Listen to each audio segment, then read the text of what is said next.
नागपूरच्या कामठी परिसरातून एक अतिशय संतापजनक आणि माणुसकीला काळिमा फासणारी घटना समोर आली आहे। एका 14 वर्षीय अल्पवयीन मुलीवर अत्याचार करण्यात आला असून धक्कादायक म्हणजे एका महिलेनेच तिला जाळ्यात ओढले।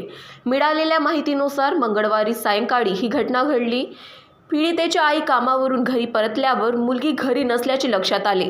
चौकशी केल्यावर शेजारी राहणाऱ्या 36 वर्षीय महिलेने तिला जेवणाच्या बहाण्याने बाहेर नेल्याचे समोर आले। रात्री 10 वाजेपर्यंत मुलगी घरी परत न आल्याने चिंताग्रस्त आईने शोधाशोध सुरू केली। तपासादरम्यान धक्कादायक माहिती समोर आली आहे। संबंधित महिलेने अल्पवयीन मुलीला फुसलावून मुख्य आरोपी चंदन मर्दे यांच्या पांढऱ्या रंगाच्या कारमध्ये बसवले आणि तिला एका घरात नेण्यात आले। तेथे आरोपीने मुलीला घराच्या छतावर नेऊन जबरदस्तीने अत्याचार केल्याचा आरोप आहे। या घटनेमुळे संपूर्ण उपराजधानीत संतापाची लाट उसळली।